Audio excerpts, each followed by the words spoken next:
What's up? Wait, we ran for Roosevelt. We ran for Roosevelt. It say connected to the audio. Oh, there he is. What up? What up? What up? What up? What up? What's up? Yo, What's up? What's going, Cam? What's up? can't hear you yet, Cam. Uh-oh. Not the technical difficulties.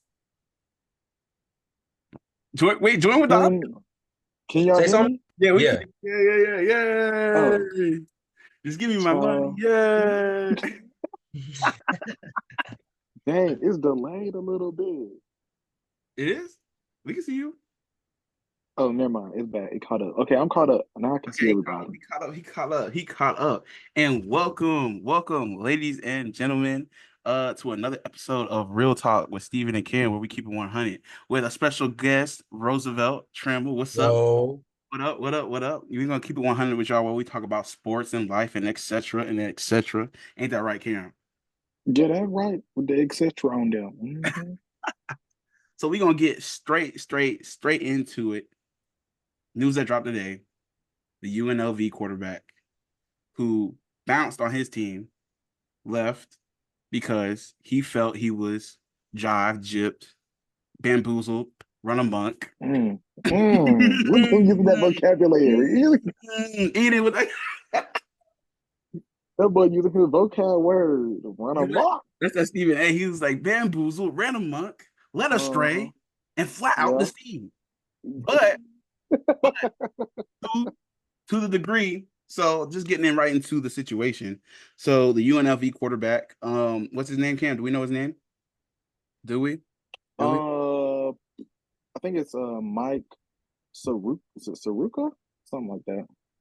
Mike Saruko, I think. We're gonna fact check that real quick. But while we fact check that, just to explain the situation. So, the situation is that he verbally agreed to get a 100K NIL deal offer. For everyone who doesn't know NIL, for anybody who I don't know, if you listen, then you probably do, but if you don't, NIL is in this name, image, and likeness, and that is what a college athlete or a high school athlete, at least in some states, can receive money when their name, image, and likeness is used for commercial status or in monetary gain. So they get a piece of that, or are supposed to get a piece of that. So that allows athletes to be in commercials, their name be sold on jerseys, things that old athletes would get in trouble for. They can now get paid for. But this athlete at UNLV was promised by an assistant coach verbally that he would have an 100K NIL deal offer. So now we're about 3, 4 games into the season. And to date, he has only received 3K of that 100K that he was verbally promised. Now, because of that, his father reported that he can't even afford his living expenses to at where he's at. So it's hard for him to live. I assume it's hard for him to eat. And he wasn't getting the money that he was promised, or even nowhere even a quarter of what the money he was promised. So he did what people do at their job. They said, I'm out, and they pieced out. So it's a lot of mixed emotions because NIL is so new. First of all, but I'm gonna send it to Cam and Roosevelt. So what do y'all think? Initial reactions?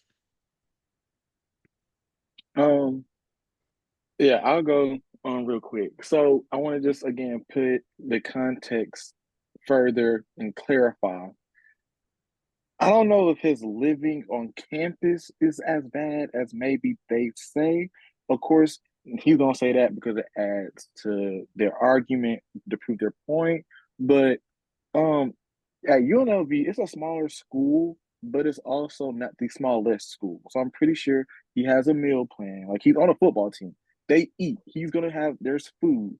And $3,000, that's more than enough to go to McDonald's. That's more than enough to go to KFC. So I don't think that he is struggling to that extent. Now, again, I'm not 100% sure. But I don't think it's that bad to put it, if that sounds okay. Um, from my understanding of the situation, he was recruited, and yes, he was. They promised him $100,000, but the parents had reached out, trying to make sure that the payment was going to be that, and they were left with no response. Well, actually, not even the parents. The quarterback signed with an agent. The family got the quarterback a sports agent. Okay, And the agent is the one who is going to talk to the university, talk to the collective, get the business side figured out. So the agent said that he had reached out to the coaching staff, to the through the collective, to try to make sure that the money was going to be there. And they left him with no response. When the quarterback got on campus, they played a couple of games. The agent continued to reach out. And as he reached out, the number kept lowering, went from $100,000 to they tried to negotiate it down to 30. And then they got down to now they were trying to give him game checks, and it went down to $3,000 a game, if I'm not mistaken. And over the course of 4 months. Now, 4 months meaning the football season. Football season typically lasts around 4 to 4.5 months, if I'm not mistaken. You add the playoffs and all that good stuff. So again, I'm on the side of the athlete. You told me that you were going to give me $100,000 for the 4 months, meaning that you were going to pay me in increments to equal $100,000. You're going to either pay me in game checks or pay me something that's either bi-weekly or something like that. Just you're going to fund me, and at the end of the football season, it should have equaled up to $100,000. And they weren't doing it. That's that simple. The university is wrong. But what I put on athletes is now, since NIL is a thing, athletes, recruits have to understand that your NIL is a business. You have to get things in formal writing. You need to get them in via email, via contracts. You can even use your iPhone and voice record your conversation with coaches and let them know up front, hey, I want to make sure that any conversation we have is documented so that way we are on the same page here. And my advice would be, if you're a recruit and you tell coach, hey coach, I'm loving what you're saying. I love the school. I want to come here, but I want to get all these things on document. I want to get all these things documented on what you're telling me. That will be on the same page when I commit. If you go to a recruit, to a coach, and he tells you, no, there's no need to do that. Just trust me. Obviously, you can't do that. That's not how business works. You got to get things in formal writing, or else it comes back to hurt you in situations like this. And unfortunately, this is not the only situation like this. There's another situation going on at the University of Florida, where a student athlete was promised $13 million to commit to the University of Florida. That student athlete did not receive that. So now Billy Napier, the head football coach at the University of Florida, is now the athlete filed a lawsuit against him. But the reality is, it's hard to prove that the athlete is right because there is no hard evidence or hard paperwork to show that the University of Florida promised a kid that amount of money. And now we're in a situation where we are now. And UNLV has to figure it out. They dropped a statement today. The collective has dropped a statement today, also stating that of course UNLV said that they didn't promise the kid $100,000. Of course they're going to say that. What else are they going to say? We promised them that, and now we're retracting what we said. You can't do that. So they're going to say they didn't offer that. Another unique thing about it is the collective has also said that. Hold on, let me make sure I'm correct. Let me flip it. The collective said that they didn't promise him $100,000. The university said that the amounts and forms of payment that the quarterback wanted during the season was in violation of NCAA rules, and they violated the pay-to-play rules from the NCAA. Now, if you're on the university side, that makes sense because at the end of the day, even though this quarterback may be good and he won us a couple of games, we cannot violate rules that's going to end up getting our program suspended and getting our program to lose opportunities to recruit in the future. So if that is true, then the university did the right thing by not paying him whatever the amount was and the form of payment that he wanted it in. The tricky thing about it is with NIL, since it's not a regulated thing, every single state has different rules on what pay to play means. In Nevada, it's one thing. In Georgia, it's another thing. In Alabama, it's another thing. So the rules are different. So if it was in Georgia, it may not be illegal to do what he's asking. But in Nevada, it is. So it's hard to really tell on what's true and what's not. But then at the same point, like I said, coaches should stop writing checks that they can't cash. They probably knew they couldn't give nobody $100,000. It's a small school.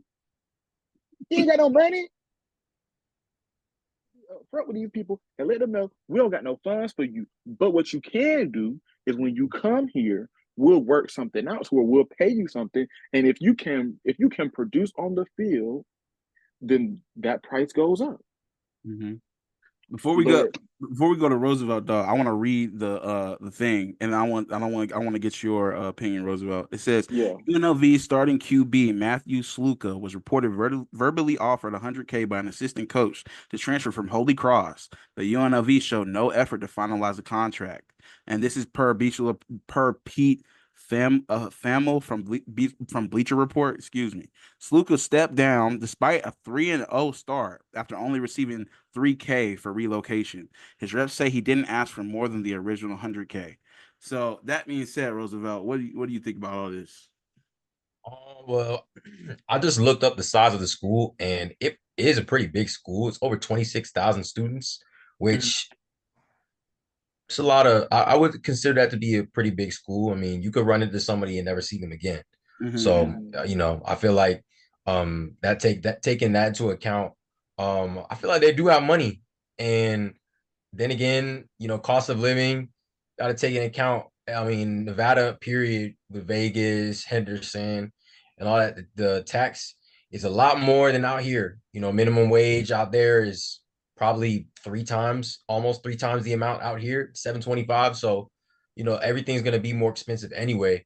But I feel like I agree with what Cam said. You got to pay the players, and if you can't pay the players, then you shouldn't put up any type of agreement, even if it wasn't recorded or anything like that. I do agree, and I believe in morality too. As a coach, you need to be a man of your word. If you tell a kid that he's gonna come in and play, and he's not gonna come in and play, then I mean that's just your morality is being questioned at that point. I feel like, and how can you call yourself a coach of men and going around lying to these boys, saying that they're going to get playing time when they're not, or they're going to get a certain amount of money when they're not? Because we could take it a level higher. And how would that make sense? Imagine in the NFL, folks getting drafted and then being told that they're not going to play. It just doesn't work, especially at a business. You got to take that into account as well. So I just feel like you got to pay the players, and even though they're 3-0, at the end of the day, that does involve reputation type of thing. So you got to step down, next man up, and they need to change their recruiting process clearly. So on top of that, one thing, Stephen. One thing. Okay, go. You got it. it. Again, morality is great and all, and you are correct. Like, you are correct, and I do believe that there's more programs and coaches than not that go about recruiting this way. But the reality of it is, after spending some time seeing college football behind the scenes and hearing stories of coaches at other programs that have been in this situation, like Texas A&M, that has literally recruited promising a certain amount of money and never giving it to the players. When it comes to the business side of it and recruiting, recruiting is a thing where there are really, outside of the NCAA rules on when you can recruit and the forms that you can recruit in, there are no other rules in terms of you, in terms of trying to get a player to come to your program. The goal of the recruiter is to get you to sign and commit. So in the minds of a recruiter, whether that is an assistant coach, which in this case it was it's told that it is an assistant coach, so it wasn't like it's the head coach.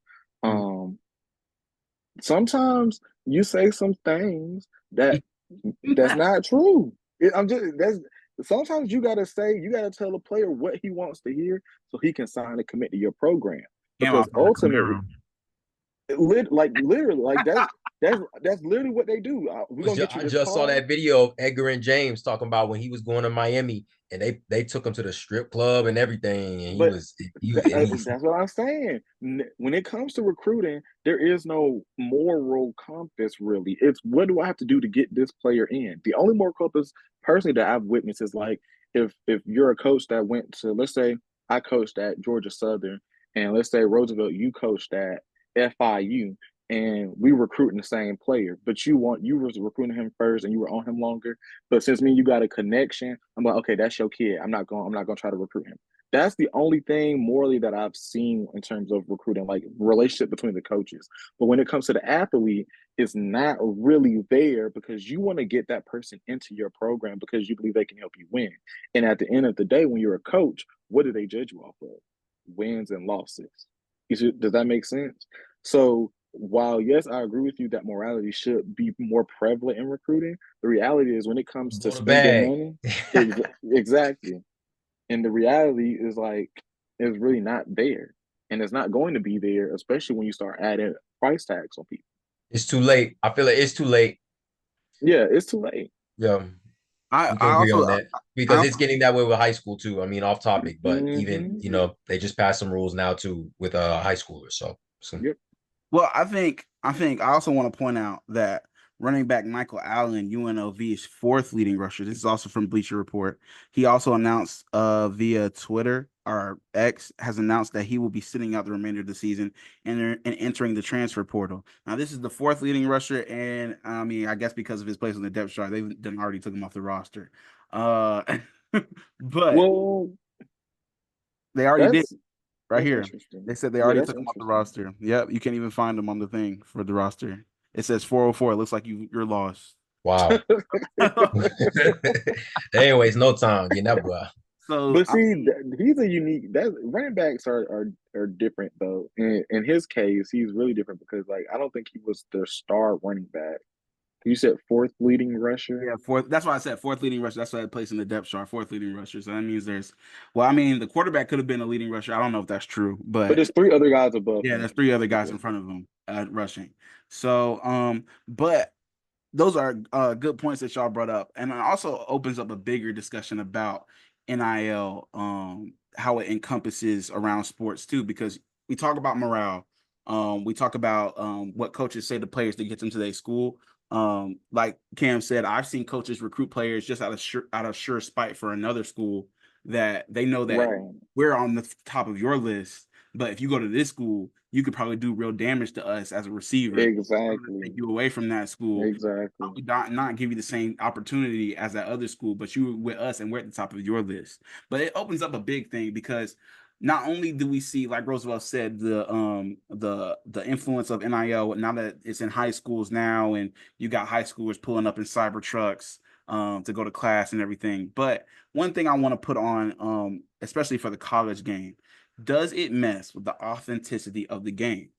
NIL, because NIL not only now I'm all for 100%, 100%. College players should be played. There are back in the day, obviously there are college players that can't even live. Like this kid is saying that he can't. They're going to practice. It's basically a full-time job. They can't live. But NIL, not only with the passing of it, have we seen major networks and television take advantage of this fully and putting these kids with personalities on TV, which again I'm all for too. But what are we also seeing? Two new lawsuits. The Big Ten, two ex-Michigan players are suing the Big Ten and the NCAA for using their name, image, and likeness back in the day, back in 2010 or 2012, I believe. And their plays and their highlights are on promotions for the Big Ten. And they're saying, I haven't seen a dime of that money. And another lawsuit that just happened recently, Reggie Bush. Reggie Bush, who had his Heisman stripped away, his season taken away for taking money from a vendor, I believe. And now, since they've granted him back his Heisman because of the implications of NIL now, Reggie Bush said, hold on, I'm getting my get back. I'm suing you for all the money, for all the accumulated money that you have because of my name, my image, my likeness, my highlights that you do to promote this league and everything that you do. Uh, I need my money. So what do you guys think about that? I think that that's a bigger, and that's probably a discussion for another time because it's a lot that goes into it. But I think that's less of an NIL problem and more of an NCAA problem. If that does that make sense? Hmm. Like, I think that while NIL it opens the door for players from back in the day that we used to watch growing up and further back to come and sue the NCAA, but that's more of an NCAA issue. They have to deal with that. That's not an NIL problem.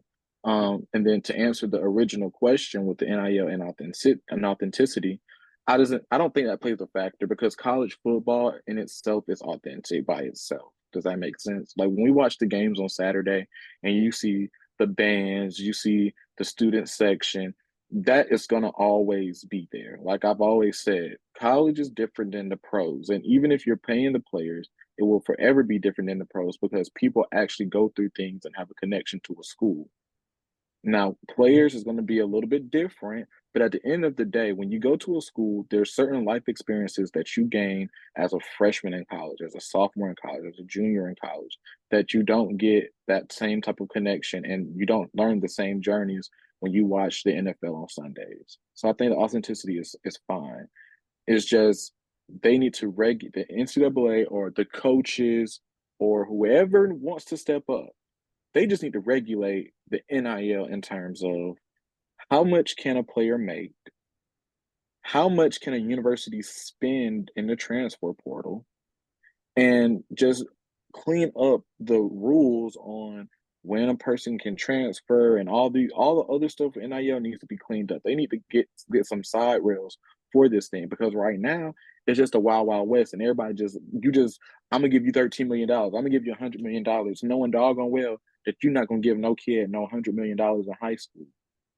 Hmm. So that's the only NIL problem is that there are no rules, but people are complaining about them being no rules, and nobody is stepping up to actually create rules and give NIL a foundation to stand on that can help the game rather than harm it. Okay. What about you, Roosevelt? Yeah, I feel like as far as authenticity, I mean the game still has to be played. So that's never gonna change. It's a game. So I feel like it can't really be that big of a factor because they still have to line up, teams still have to line up. There's human Mm-hmm. error to that. So that's why I feel like it can stay authentic because of that. It's never gonna be like automated or anything like that.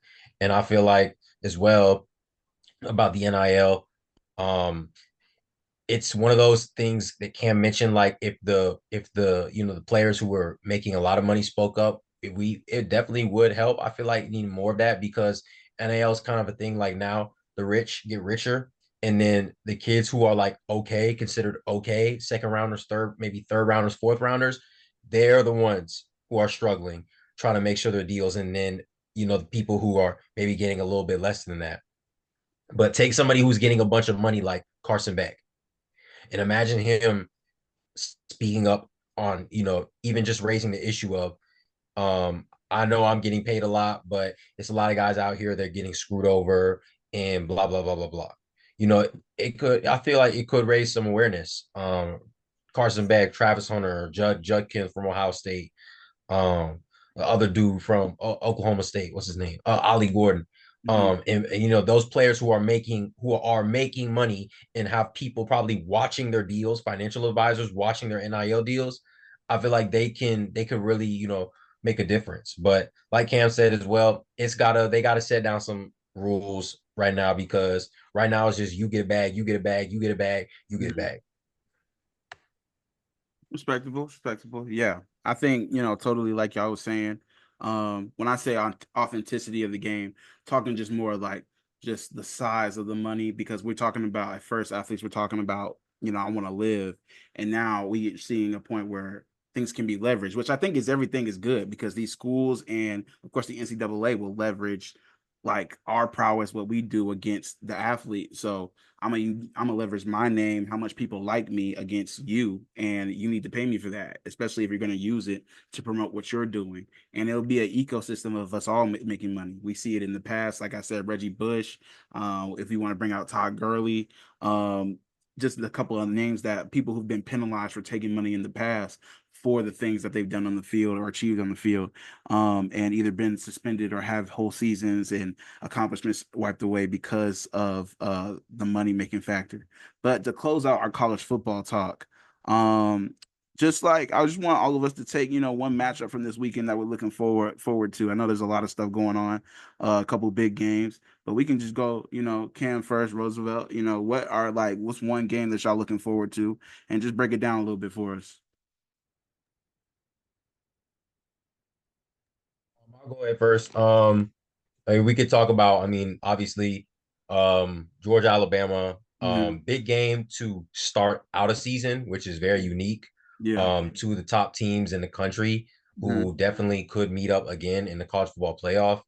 I feel like it's a battle of Georgia's physicality versus Alabama's physicality, Hmm. and a lot of adjustments are going to have to be made by coaches because the talent on the field is pretty much the same. Hmm. So I feel like it's just again game of chess and checkers, and good teams, both good teams, but whoever wins this game is going to have a pretty good idea of where they stand. As in the college football, as far as the SEC goes, especially because Georgia and Alabama are already the best two teams in the SEC, so this could be a SEC championship rematch. Hmm. So I feel like that's another top game or another game. Obviously, the most important game of this season as far as playoff implications go, and just again them being able to establish their dominance, and hey, we're for real. Hmm. Especially with like just knowing where you're at, because like these, like you said, these are two powerhouse teams going at it pretty early in the season, and this normally doesn't happen. So just to see that happen like now, and then like the implications, like obviously, they're both undefeated, so I don't think one loss won't ruin your season, but it'll be telltale of where you are now and where you need to be. What Yeah. about you, Cam? I got two games, but I just wanted to speak to y'all's game first with the UGA game. Yeah, yeah, you got it. Um, Also, not to mention, UGA is 2-8 going into Tuscaloosa in games in Tuscaloosa. They've only won twice, and I think the last game was 2007. That was the last time they won in Tuscaloosa. And they have a tough. UGA has a tough 3 game stretch coming up because they got Bama, then Hmm. they host Auburn next week, and then I think they go to Texas the following week, if I'm not mistaken. So this is a huge game because you don't want to lose twice, losing both to Bama and to Texas. You have to win one of these. And I think Bama is the game that they can win. I think going to Texas, that might be a much tougher game to win than beating Bama. So this is really a must-win game because I think if they win this game, the toughest game they have left is probably going to Ole Miss. So again, that's three teams that I think can compete with UGA, and they need to win one of the three. And I think this might be the easiest one out of the 3 games because you can see their Instagram. Okay. Um, my 2 games that I chose was Colorado UCF in the Big 12 and Louisville versus Notre Dame in South Bend. Two games that have major playoff implication. You get Louisville and Notre Dame. Notre Dame with one loss. Louisville comes in undefeated. Both are ranked in the top 25 and fighting for a playoff spot. Again, expanded playoffs, 12 teams get in. So Louisville's ranked 15. Notre Dame is ranked 16. Notre Dame had that bad loss versus Northern Illinois. They really need this win versus Louisville to kind of balance out, to kind of cancel out that loss to Northern Illinois earlier in the year.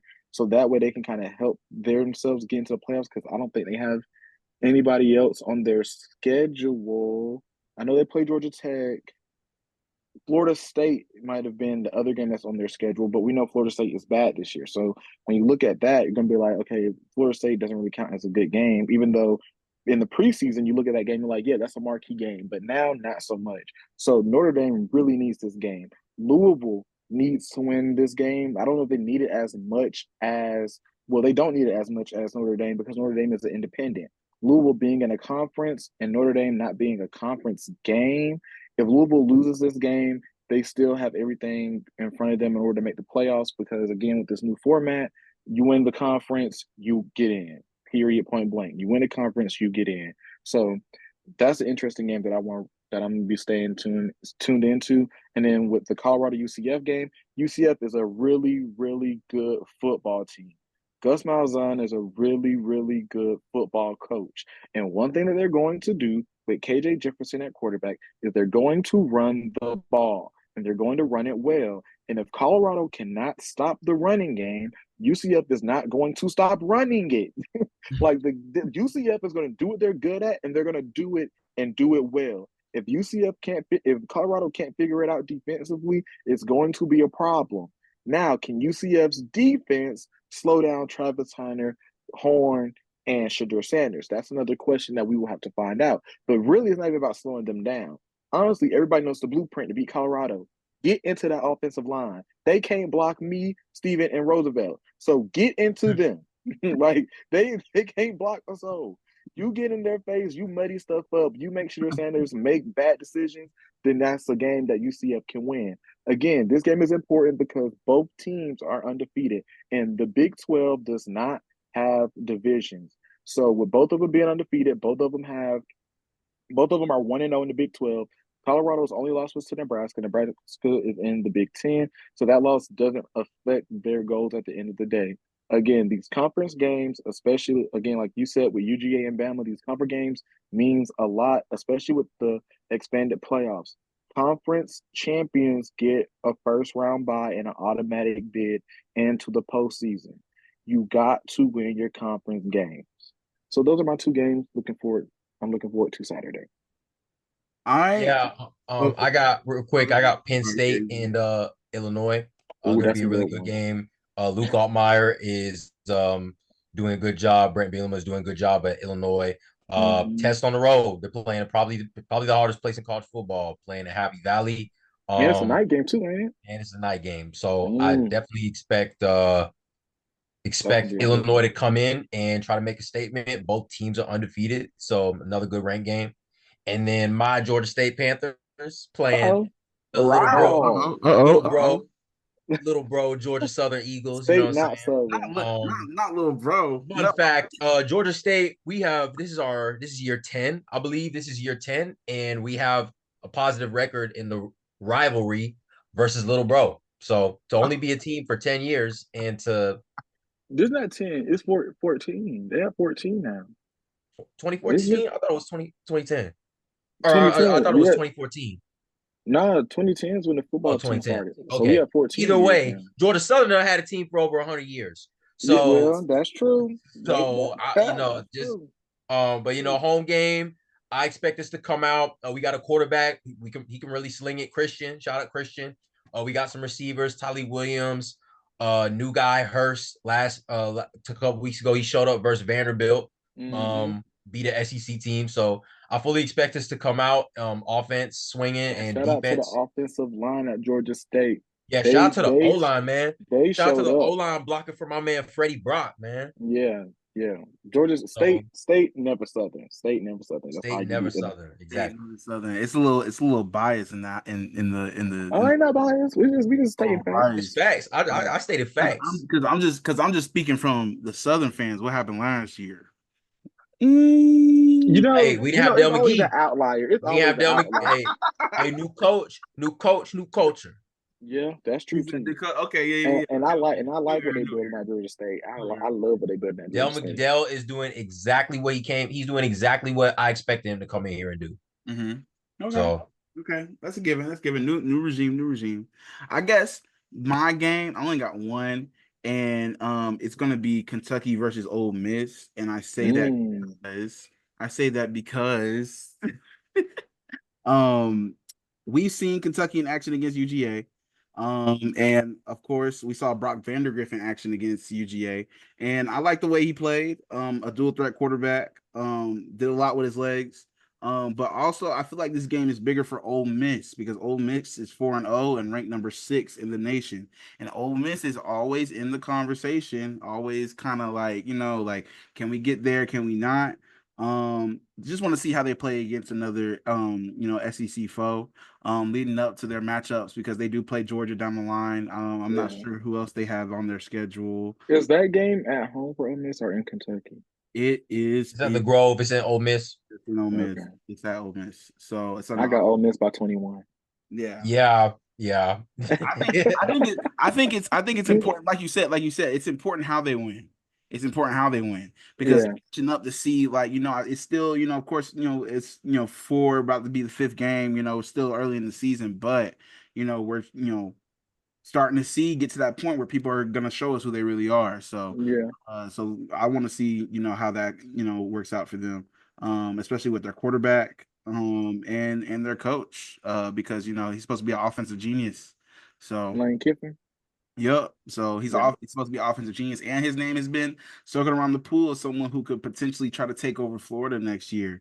So I want to see if he can, if he's gonna, stay put, try to put Ole Miss to, like, get to nobody supposed to be, or if he I wants. think if they win a national championship, which they are built to compete for one, if they win national championship, then he might leave. If they don't, he might come back for another year. Try to get there. Okay. That's Okay. just my opinion on that. But then that's another conversation for another day. That's a good take.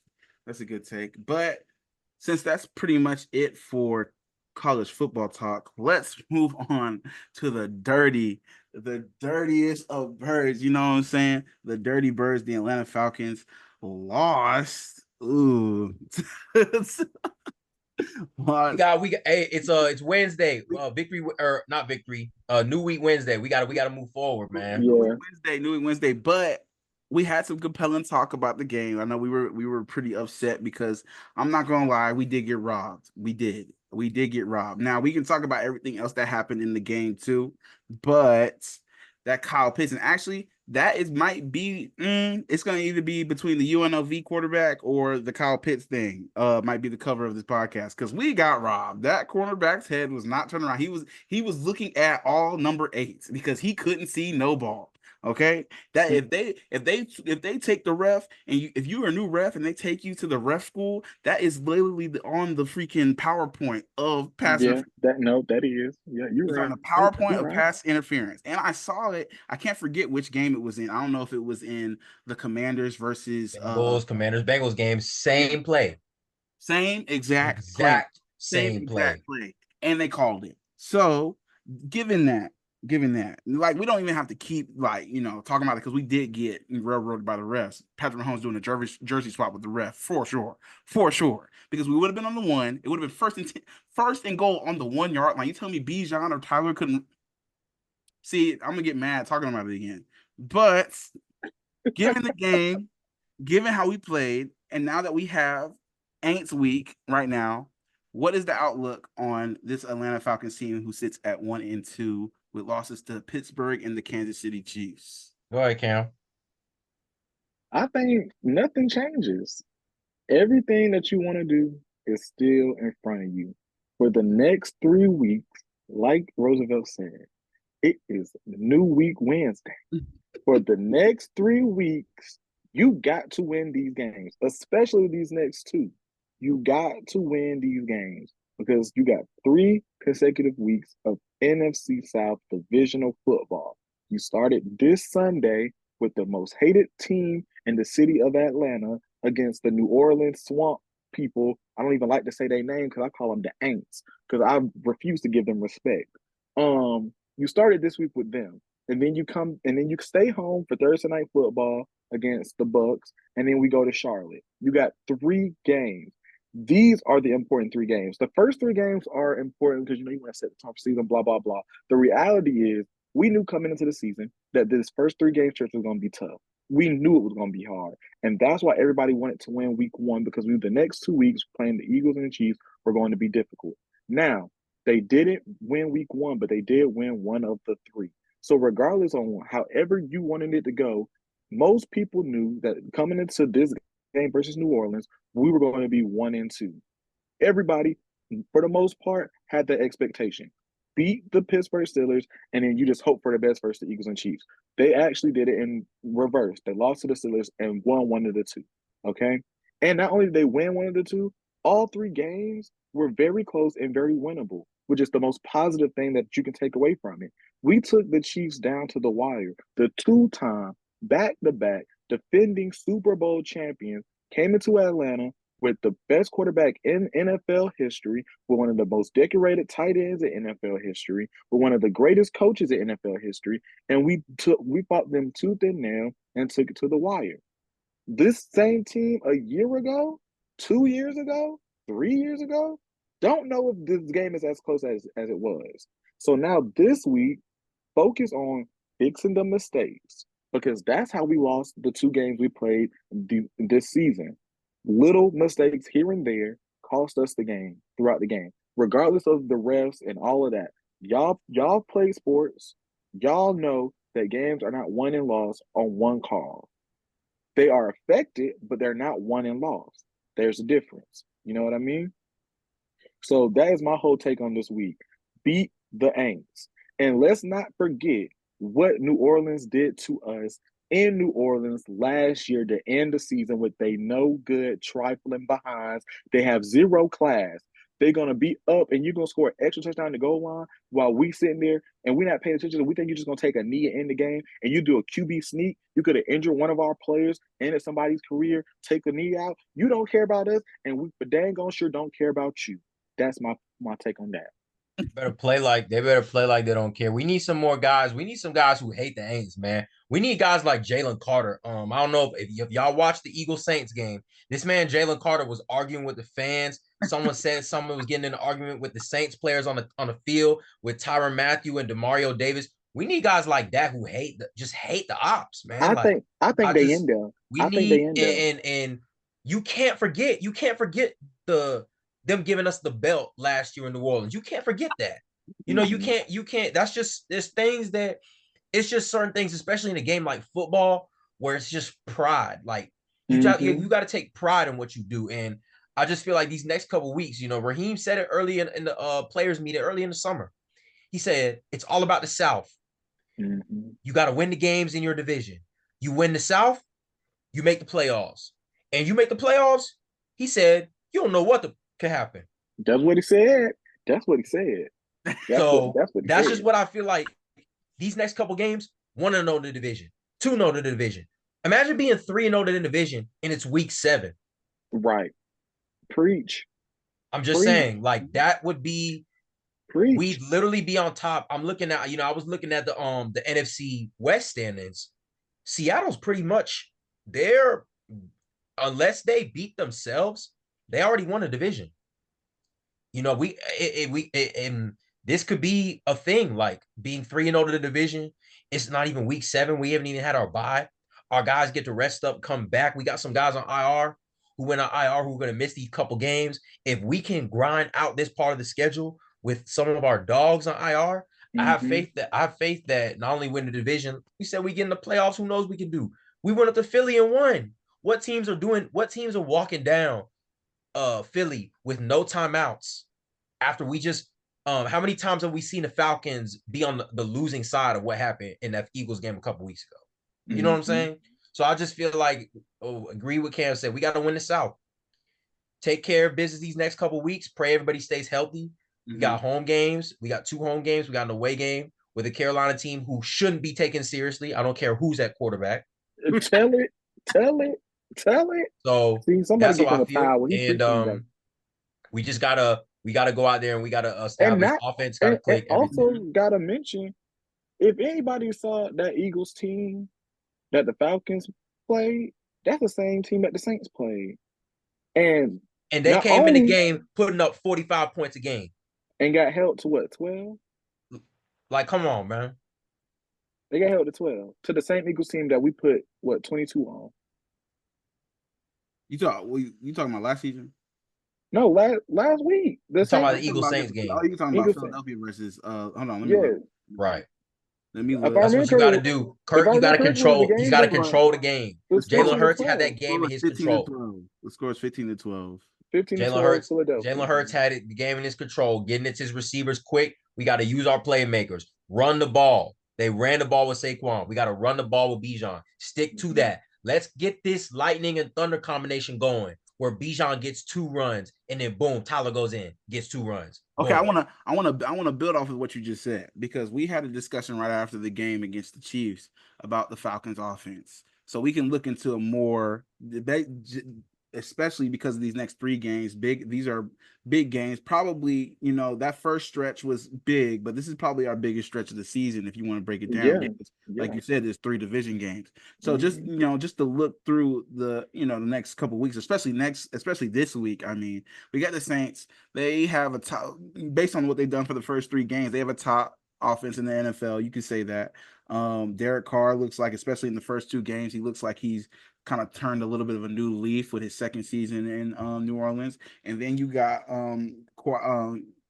contributions from players like Chris Olave, Alvin Kamara, of course, and Raheem Shaheed. Is that his name? Yeah, Rashid Shaheed. yeah. Shaheed. Even though he didn't probably give that much contribution last season, but it looks like he's giving a lot, especially in these last 3 games. So to flip that and talk about the Falcons, because I don't have any questions about the defense. The defense, I feel like, has been playing pretty good, pretty decent, especially against the competition that they have faced.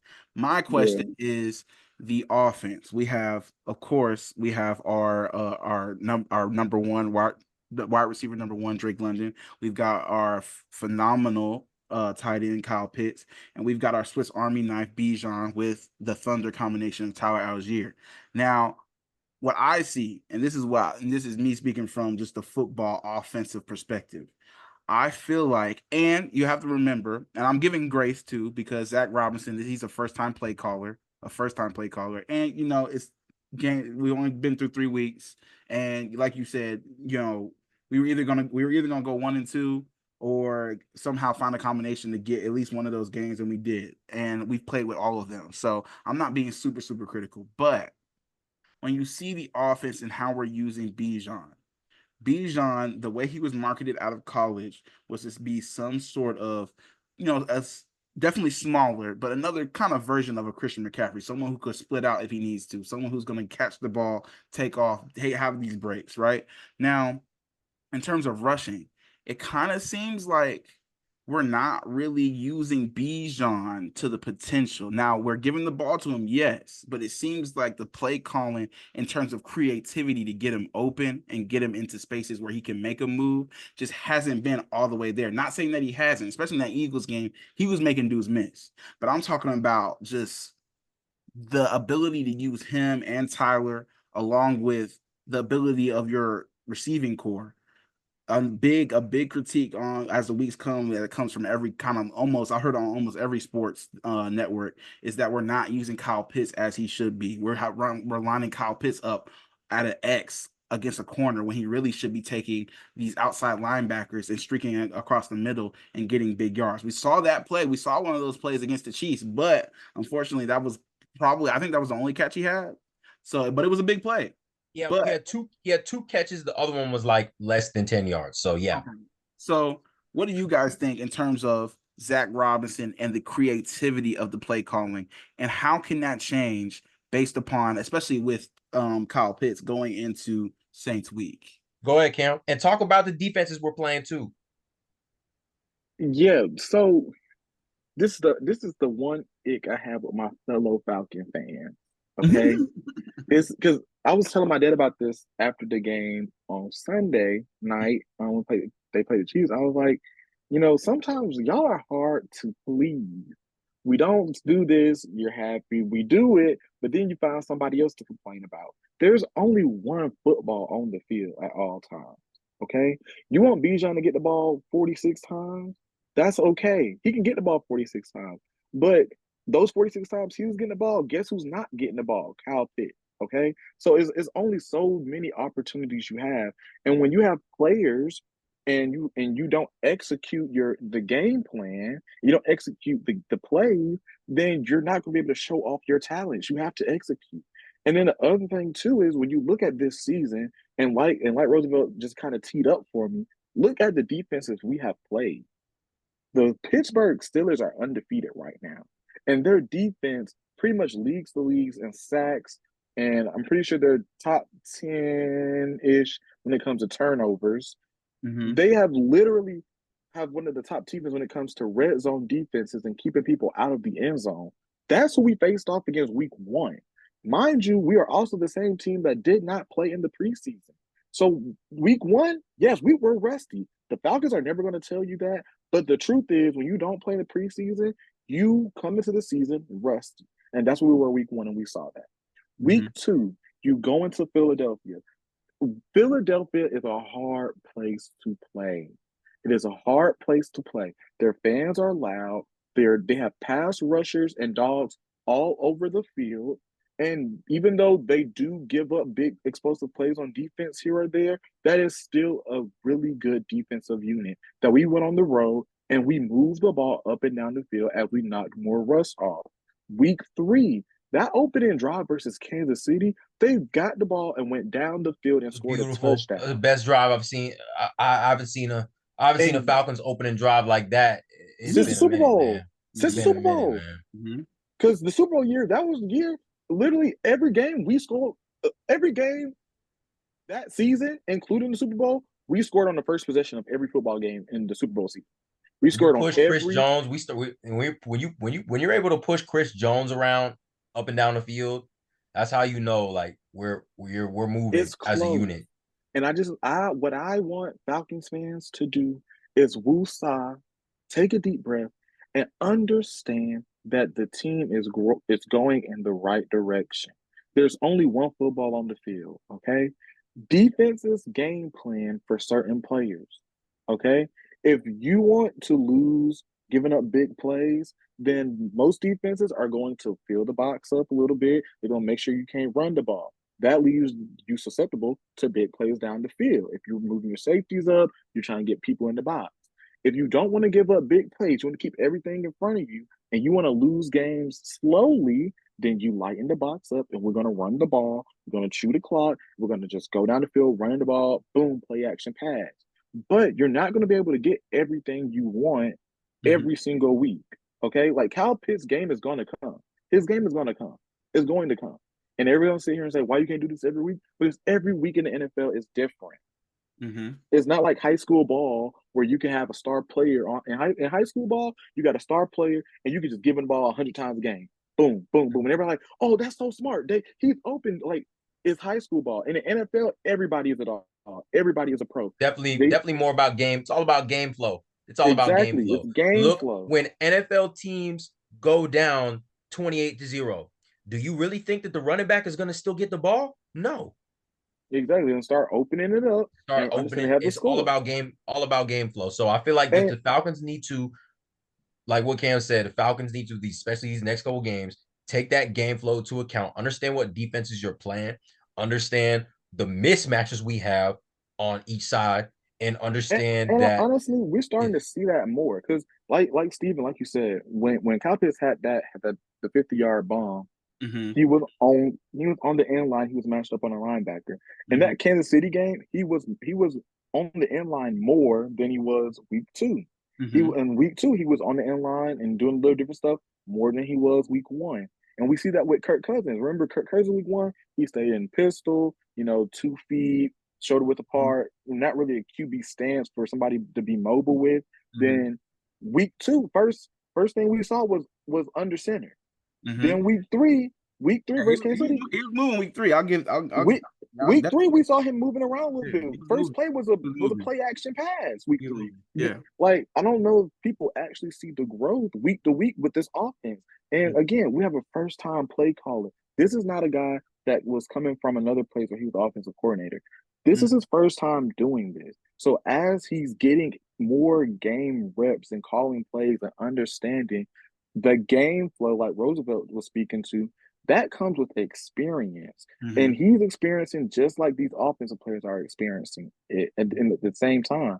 So again, just be patient. And honestly, these next 3 games, I would not be shocked if the offense just exploded out of nowhere. Because I feel like they are trending in that direction where they're starting to understand, hey, we're just a few plays here, a few plays there. For execution, when in the NFL, I feel like NFL players, one thing they do a good job at is understanding that they are making mistakes and their ability to fix them. because in the NFL you can't make mistakes twice. You can't. Right. You can't, or they're gonna find somebody else to come do your job for you. You know what I mean? So week 3, that missed block by Tyler Algier, he's not gonna miss that block again, especially because they lost the game. Like that's a little detail that that's gonna forever be ingrained in his mind because he know that cost us the game. So now week 4, someone like Tyler will take that. Yeah, he's one of those guys yeah, who he used that as his fuel. So, like Cam said, I feel like our offense better flow. I mean, it better flow versus Carolina. That's all I know. right, We it talk better. about a game that we talk about a game that we'll be mad at if we lose. Oh yeah, no, I Can't lose would that be game. highly upset. You You can't lose can't that lose game. that game. You can't pull an Arthur Smith and lose to 2-14 and one of the 2 victories against you. You can't do that. Can't do it. Staying Straight up. staying in the division though, and this we could touch on this quick just because it was such big news and we didn't get a chance to touch on it. Bryce Young, I know, I know Rose is a big Bama boy. Some alliteration right there, but He got an education, y'all. but they started Andy Dalton and they won the game. Andy Dalton did pretty well. What do you think the future is for Bryce in Carolina if there is one? He gotta go, man. He needs to go find somewhere else. He needs to go find somewhere else that will not give up on him too quick.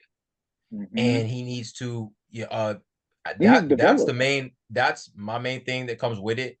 Um Not only learning under a veteran quarterback is good, but he's got to find somewhere that is just going to give him more time, and then it's going to give him more weapons. Why And is if 35 Carolina, Adam Thielen? Why is 35-year-old Adam Thielen my wide receiver 1? And CJ Stroud got drafted, and he gets Nico Collins, Tank mm-hmm. Dell, John Mechie, who didn't even play, but he's still a dog. Mhm. And Joe Mixon and just everything. It's not a knock to CJ. I Now love he got CJ, Stephon Diggs. and got Stephon Diggs, But and I that's love an CJ organ. Stroud. But that's an organization But that that's knows how to structurally run their organization. and the Panthers are just a terribly, ran Yes. organization, starting with Mm-hmm. Topper, whatever his name is. It all Yep. starts at the top. And If they were unfortunately, smart, Bryce they would was trade just him. brought into that situation. Go ahead, Ken. If you're right, no, you're right, 100%. If Carolina is smart, trade him. Mm-hmm. Trade him while he still has some sort of value, and you can get something back for him. A team I look at, the Las Vegas Raiders, the Miami Dolphins. While you got teams that are QB hungry and have pieces around that can at least they would feel like they're pieces away from making a playoff run. Like the Raiders, they're a team. If they had a decent, if they had Derek Carr right now with the way that their defense is playing and having weapons like a Devontae Adams, I think that they would feel like they're more inclined to make a playoff run. So if you are if you're the Carolina Panthers, I would be calling the Raiders. Hey, I got a QB for you, but it comes with a They said, price. they said they got four. They said they got 4 calls and they turned them all away. They're saying in Carolina right now But that they still think they have a future for Bryce. and that's the problem.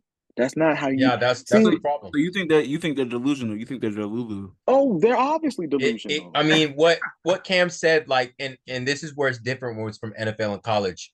College is more, a lot of times the better players are going to win. NFL, everybody's good. Mm-hmm. And a lot of guys thrive off motivation, where that comes from rings, incentives, contract incentives. Mm-hmm. Good guys, like Cam said, good players, they get a good quarterback. You just never know. It's one of those things, like, you never know. Like, Yep. imagine even just the thought of what's going on in Tyreek Hill's head if he was able to go from Tua. Tua gets hurt. Skylar Thompson got hurt last week, and Tim Boyle. Like, come on, bro. Just I imagine. mean, but we see it. We saw it, and we saw it live and in person with Tom Brady. Tom Brady left New England and went to Tampa Bay. Tampa Bay ain't done nothing since 2002. They ain't did nothing since 2002. Tom Brady goes there, and all of a sudden they're Super Bowl champions just by It adding happens one all the quarterback. time. They got One they quarterback. he motivated. He was able to take an entire team and motivate them to win. So Exactly. I fully agree. NFL is all about motivation, game flow again, just how it flows. It's just so And many things and that go and into not that. only that, when you look at Bryce Young, which is why I feel so bad for Bryce Young, is that he has no type of firm foundation in Carolina. He never had one.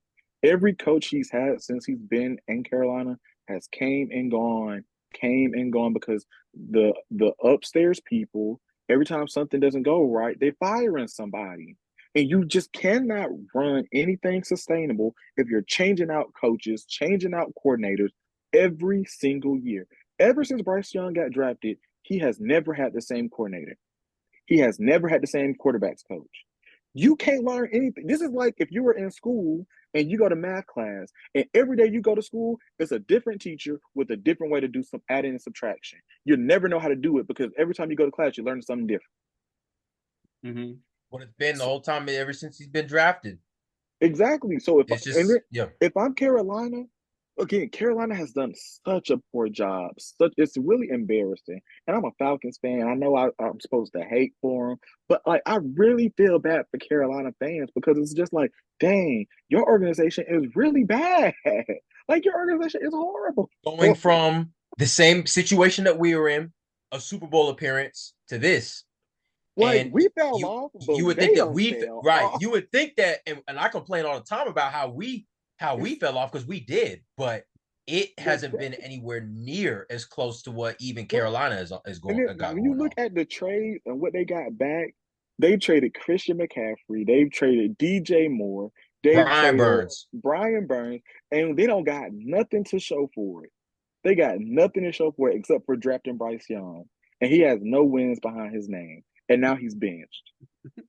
Trade him, trade him, and try to get some draft picks for him. You're going to be bad. You're going to be picking in the top 10, top 5 again this year. Get some more picks to add to your stock, and maybe you can try to figure out this thing and turn it around again with somebody different. And they better go get Shador. But exactly, that's what I'm saying. Look, he used to not have an offensive line. He know what to do. That's that's probably the right course of action, but they're probably not going to do that because of No, what they not. They delusional. they didn't have 4 calls. They didn't say who it was from, but I suspect one of them probably were the Raiders. I could suspect the New York Giants. Ooh, the Giants is a good one. The Giants is a good one. And probably 2 more teams that are just in quarterback purgatory or just want him to learn behind somebody that might be on their way out. And So that's the other thing too with Bryce Young. I feel like if he has, if Carolina were to ask him, let's say they were to do the right thing, but like, hey Bryce, we did wrong by you. We're gonna trade you to a team that you want to go to. I hope that he goes to a team that is built structurally to develop him as a quarterback and has things like an offensive line in place, maybe have a receiver or either have a running back in place. Because right now, Carolina doesn't have they don't have a star running back. They drafted one from Texas, and they He'll be drafted one playing from in a couple Texas. weeks. Oh, he'll be playing in a couple weeks. How about he got Yeah. hurt? So we'll see if he turns into a star. But like, they don't really have a star receiver. Leggett is TBD. He had a We good haven't game seen we last ain't week. had seen enough. Yeah, but And he's then TBD. Adam Thielen just got hurt. So So like if I'm Bryce Young, I want to be like Malik Willis. Trade me to Green Bay. Let me sit behind a good team. I can learn some things, and then when my name is called upon, I can show off and show out. that being said, yeah, like just calling out like some things around the league, like you said, Malik Willis getting his get back on Tennessee, Will Levis still sucking, but I want to bring it back to the Falcons for our final thing. I mean, we only got like less than 2 minutes, so real quick. So next 3 games, Ryan Clark said there are no moral victories in the NFL, just real victories. So that's why you got to play. How many real victories in the next 3 weeks are the Falcons getting? 3, I really see us going 3-0, man. I like this. 3. The last 3 stretch of games has enforced my thought process of why we could go 3-0. I originally had us going 2-1, but I really think this team could beat Tampa. I'm not even, I think Tampa's the threat. They're the threat. And the good thing about this 3-game stretch is we get 2 games at home. Dang. So I feel pretty much the same way. They say any given Sunday, but we don't care because the Falcons gonna win all 3. Dirty bird, dirty bird. Rise up. What you thought this was? What you thought this was? Come on, man. What do you think this was? I thought I was gonna be unbiased. Come on, man. You been a biased boy? Come on now. But yeah, so that's all we got for our episode today. I appreciate y'all for pulling up. Cam. Oh my God. Here we go. Leave us with a quote, Cam. Leave us with a quote, Cam. Do it. Mm, mm. Do it. We only got like a couple seconds. Do My it. quote for the day is just rise up and show out. That's all I got for y'all today. He said, "Rise up, show up, and what? Show up, Show out. show out. Let's rise up, show up, and show out. Let's go. Okay, rise up, show. That might be the title. That might have to be the That title. might be the title. That might have to be the title. But appreciate y'all stopping by. Real Talk with Stephen and Cam. Roosevelt, appreciate you pulling up. Again, we're going to keep doing this. This is really just the Dirty Birds Corner. But you can follow Roosevelt at... Follow me at _RT3eyes __. All right.